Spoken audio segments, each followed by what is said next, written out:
فأنا ناصح لإخواني بالصدع بالحق تبيض وجوههم. السكوت في مسألة الحزبية يضرها، فاصدع بما تؤمر وأعرض عن المشركين. سلامي على دماج ورجالها والشيخ يحيى ودار العلم يا سعد بانيها. بسم الله الرحمن الرحيم. الحمد لله والصلاة والسلام على نبينا محمد وعلى آله وصحبه وسلم تسليما كثيرا. أما بعد.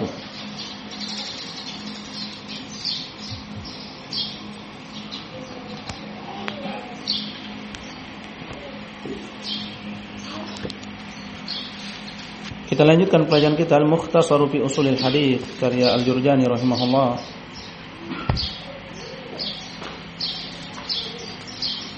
Kita telah masuk dalam golongan atau istilah-istilah dalam hadis yang hanya khusus pada hadis-hadis dhaif. Kita masuk pada yang mursal. Qala al-mursalu. Berkata rahimahullah al-mursal. Dan dia termasuk dari jenis salah satu jenis dari jenis-jenis hadis yang masyhur. Dan termasuk jenis hadis yang kehilangan salah satu syarat dari syarat-syarat kesahihan hadis, yaitu ittisal, bersambungnya sanad.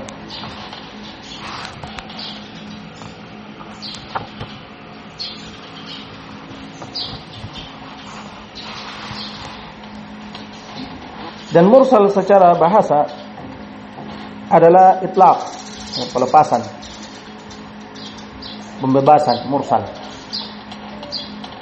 Kamu katakan naqatul irsal sari. Naqatul irsal yaitu unta yang lepas, yang cepat.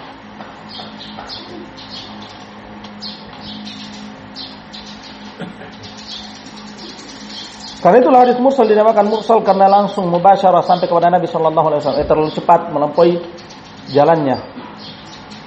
Tidak melewati sahabat, langsung kepada Nabi sallallahu alaihi wasallam.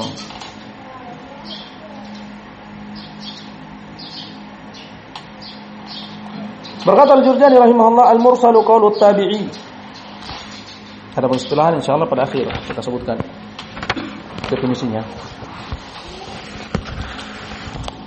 Mursal adalah ucapan tabi'i.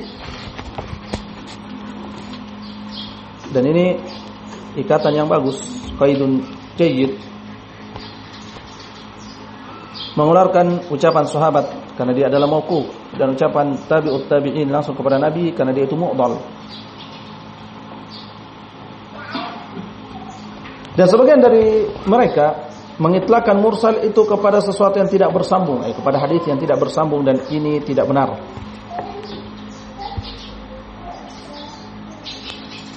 Qala tabi'i qala Rasulullah sallallahu taala alaihi wasallam kada. Jadi mursal beliau mendatangkan dengan contoh bahwasanya ucapan seorang tabi'in telah berkata Rasulullah sallallahu taala alaihi wasallam demikian.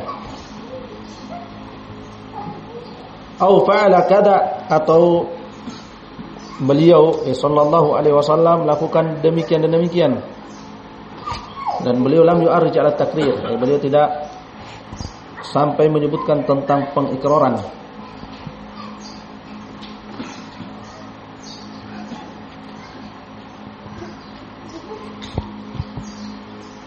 Dan tidak pula kepada yaitu marfu hukman, yang diucapkan oleh atau disematkan kepada Nabi sallallahu alaihi wasallam secara hukum. Dan diberi udzur atas beliau bahwasanya beliau mengambil al-aglab, keseringannya. Akan tetapi manakala permasalahannya adalah permasalahan pendefinisian, pemberian pengertian,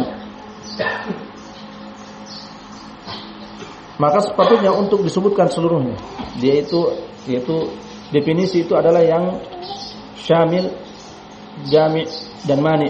Itu yang mencakup dari kata tersebut dan menghalangi selainnya.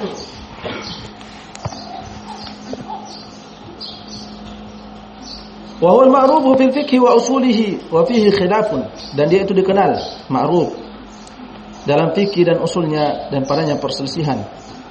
Sementara ini adalah permasalahan ilmu hadis, maka hukum dalam permasalahan ini adalah kembali kepada hukum mereka, yaitu kepada ahlul hadis. Adapun selain mereka, kalau menyelisih ahlul hadis, maka tidak diterima dari mereka. Wa fihi khilafun dan padanya perselisihan, yaitu apakah dia muhtajun bihi ataukah tidak, bisa dijadikan sebagai hujjah ataukah tidak. Karena di antara ulama ada yang menerimanya secara mutlak, dan di antara mereka ada yang menolaknya secara mutlak, yaitu bersendirinya tertolak. Hanya saja terkadang dia bisa menjadi atau layak menjadi syawahid dan mutaba'at, tapi tidak semua mursal layak menjadi syawahid dan mutaba'at.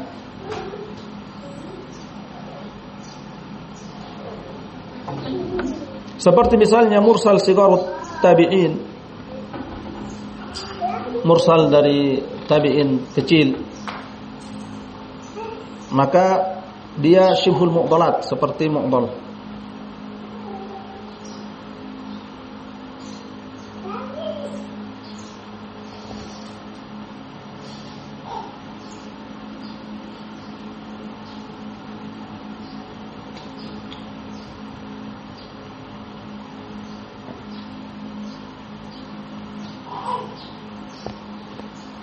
Dan Imam Syafi'i rahimahullahu ta'ala memiliki 4 ucapan dalam perkara ini. Baik. Wal Syafi'i tafsilun madhkurun fi usulil fiqh. Dan Imam Syafi'i memiliki perincian yang disebutkan dalam usul fikih.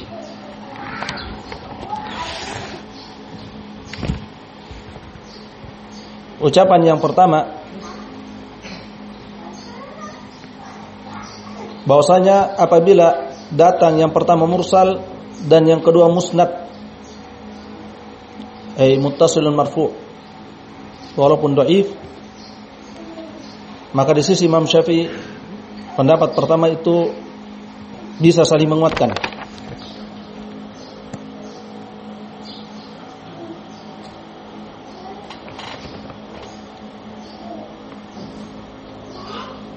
Dan ucapan kedua Imam Syafi'i, mursal ma'a mursal muhtajun bihi, mursal ditambah mursal lagi, maka juga muhtajun bihi bisyarat, tapi dengan syarat adalah ikhtalafa makhrajuhu, yaitu berbeda jalurnya. Tidak boleh dari satu jalur, mesti berbeda jalur. Maka di sisi Imam Syafi'i itu muhtajun bihi, mursal bersama mursal. Pendapat yang ketiga, ucapan beliau yang ketiga, idza ja'al mauquf sahih ma'al mursal fayasluhu lil ihtijaj. Apabila datang mauquf yang sahih dari ucapan sahabat ditambah mursal, maka layak dijadikan hujjah. Apabila dengan satu matan, sama matannya. Qaulur rabi, ucapan beliau yang keempat, idza kana amalun nasi alaih, yaitu apabila amalan manusia, itu ulama ahlul ilmi atasnya, keumuman manusia beramal dengan hadis yang ditunjukkan oleh hadis mursal tersebut, maka dari sisi Imam Syafi'i hada yaslu lisyawahid, ini layak untuk dijadikan sebagai penguat.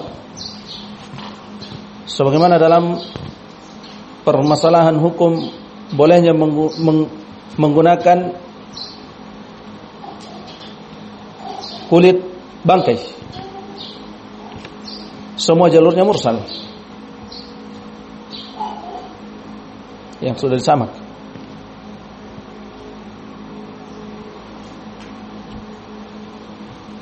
Maka karena kebanyakan amalan ahlul ilmi atasnya ditambah hadis mursal atau jarur yang mursal, maka layak dijadikan argumentasi di sisi Imam Syafi'i.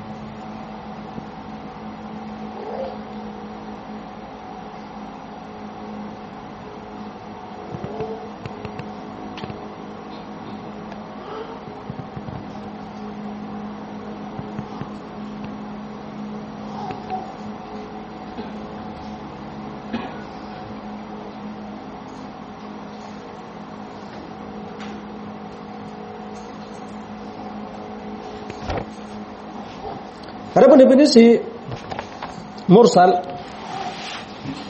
istilahan huwa ma adhafahu at-tabi'iyyu aw man fi hukmihi ila nabiy sallallahu alaihi wasallam tasrihan aw hukman biduni dzikril wasithah. Hadis mursal adalah yang dinisbatkan, disandarkan oleh seorang tabi'i atau siapa yang dalam hukum mereka, yaitu sigar sahabat. Sebagaimana akan datang bahwasanya yang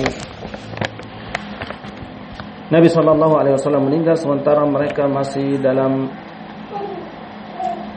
usia belum balik.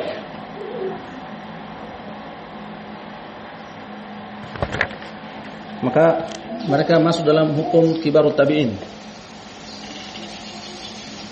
Dan mereka memiliki fadlu suhbah, keutamaan sebagai sahabat.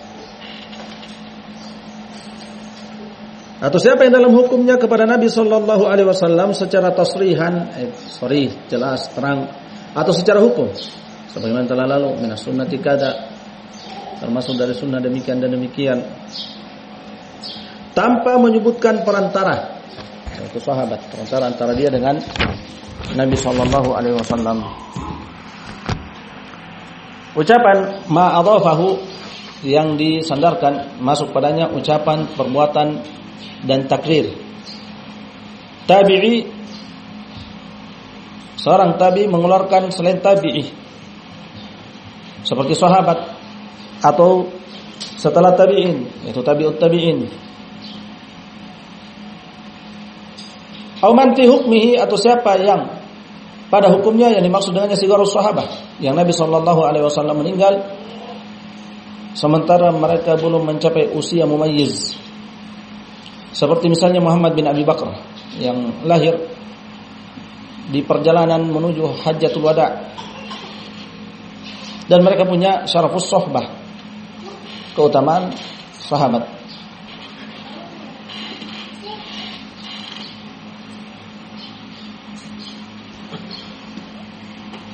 Hanya saja riwayat mereka langsung dari Nabi sallallahu alaihi wasallam sama seperti marasil kibarut tabi'in, sama seperti mursalnya kibarut tabi'in.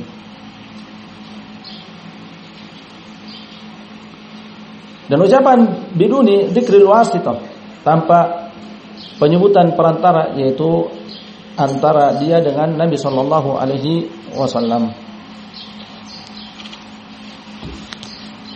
Maka ini hadis mursal.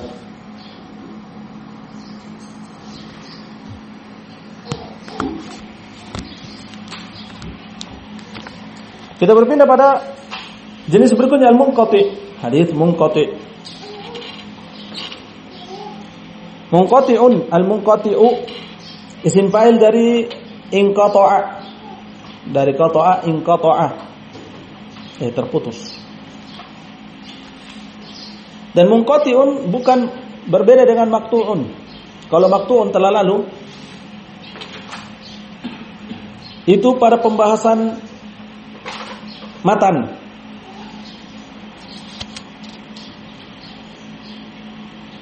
Yaitu apabila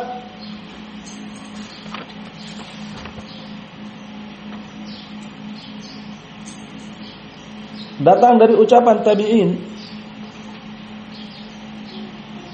atau perbuatan mereka atau takrir mereka, maka ini maqtu'.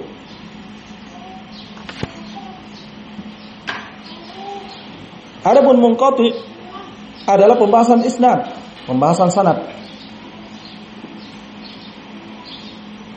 yaitu keterputusan sanad.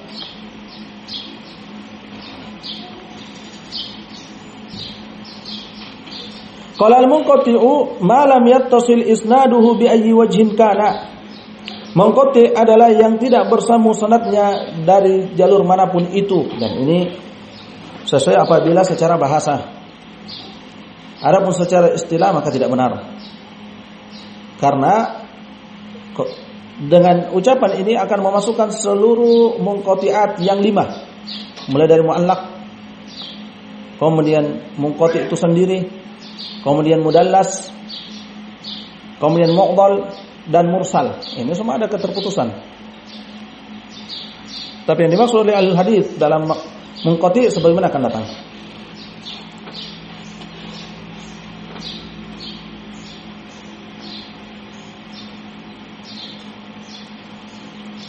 Dan bahwasanya para ulama telah menjadikan munqati'at itu menjadi tiga jenis, 3 macam. Yang pertama yang layak untuk menjadi syawahid dan mutaba'at seperti an-anah mudallisin dan mursal dengan syaratnya sebagaimana telah lalu. Yang kedua yang tidak layak menjadi syawahid dan mutaba'at seperti mu'dhal dan mu'allaq. Dan yang ketiga ini yaitu fihi tafsil. Ada yang layak dijadikan syawahid dan mutaba'at dan ada yang tidak layak. Sebagaimana akan datang.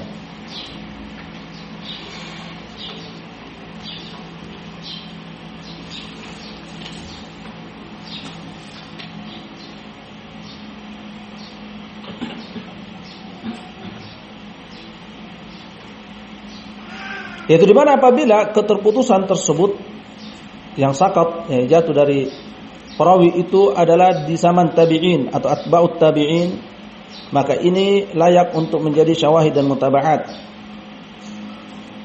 Berdasarkan hadis khairun nasi qarni tsumma alladziina yalunahum tsumma alladziina yalunahum.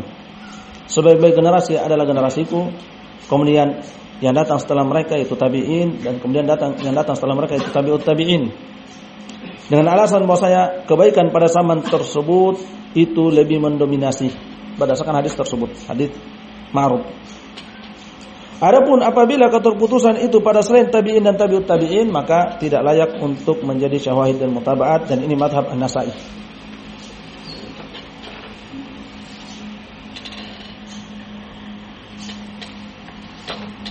Kita baca dulu qala sawa'un turika dzikrur rawi min awalil isnad. Baik itu ditinggalkan penyebutan perawi dari awal sanad, dan ini mu'allaq, awasdihi dan pertengahannya, dan ini masuk munqati, masuk mu'dhal, masuk mudallas, aw akhirih, ini juga masuk munqati dan masuk mursal. Illa annal ghaliba istimalu fi man duna tabi'i anis sahabi kamalikin an Ibnu Umar radhiyallahu taala anhu. Hanya saja seringnya penggunaannya pada selain tabi'in dari kalangan sahabat seperti Malik dari Ibnu Umar. Nah, ini contoh yang benar karena ditakdirkan yang jatuh adalah nafi. Malik dari Ibnu Umar jatuh nafi, maka ini munqati radhiyallahu taala anhu, dan semua ini terjadi sakat pada pertengahan sanad. Jadi definisi munqati yang benar insyaallah yang jauh dari kritikan adalah huwa ma saqata min wasti isnadihi rawin fa aktar ala ghairi tawali li adami liqa'i was-sima' atau was-sama'. Dia adalah yang jatuh di pertengahan sanadnya, seorang perawi atau lebih, tapi tidak secara beruntun. Tidak boleh beruntun. Satu rawi setelahnya sakot lagi, 2 sakot satu kali, maka ini mu'dhal. Tapi ini tidak beruntun. Misalnya satu di pertengahan sanad, kemudian yaitu setelahnya datang perawi, kemudian setelahnya lagi baru sakot lagi. Tidak beruntun 2 ke atas, tapi satu-satu. Tetap dinamakan munqati. disebabkan tidaknya terjadi perjumpaan antara perawi tersebut dengan perawi yang diriwayatkan darinya, maka munqati. Atau tidak mendengar perjumpaan atau pendengaran. Maka ucapan ma saqata, apa yang jatuh, mengeluarkan yang tidak terjadi saqat, tidak terjadi kejatuhan perawi, tetap disebutkan tapi mungkin mubham, seperti mubham. Qala fulan haddatsana fulan atau an rajulin. Ini semua tidak jatuh tapi tidak jelas, mubham. Tidak ada saqat di situ. Yang ada cuma kesamaran, tidak ada kejelasan siapa perawi yang dimaksud, mubham. Ucapannya wastu isnadihi, pertengahan sanadnya, mengeluarkan dari awalnya karena itu muallaq, dan mengeluarkan akhirnya karena itu mursal, yaitu tabi'in langsung ke Nabi sallallahu alaihi wasallam, maka ini mursal. Rawin fa aktsar min ghairi tawalin, satu perawi atau lebih tanpa beruntun, mengeluarkan yang terjadi saqat dengan ala tawali, maka itu mu'dhal. Kalau beruntun dua ke atas, maka itu mu'dhal. Dan juga mengeluarkan mudallas, yang terkadang tadlis dari dua orang atau lebih, bisyartihi, walaupun dia meriwayatkan dari gurunya tersebut fil jumlah, hanya saja yang hadis tersebut dia tidak dengar langsung, tapi dia jatuhkan dua perawi atau lebih.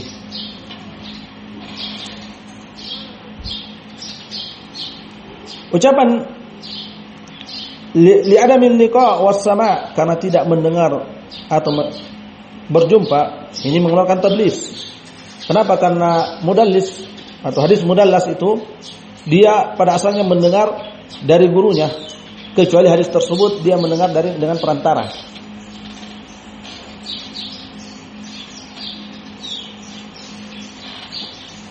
Nah, ini hadis munqati.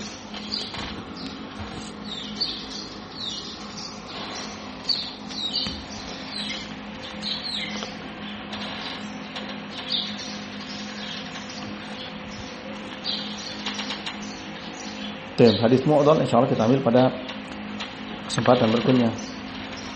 Kita cukupkan sampai sini. Barakallahu fikum. Subhanakallahumma wa bihamdik, asyhadu an la ilaha illa anta, astaghfiruka wa atubu ilaik.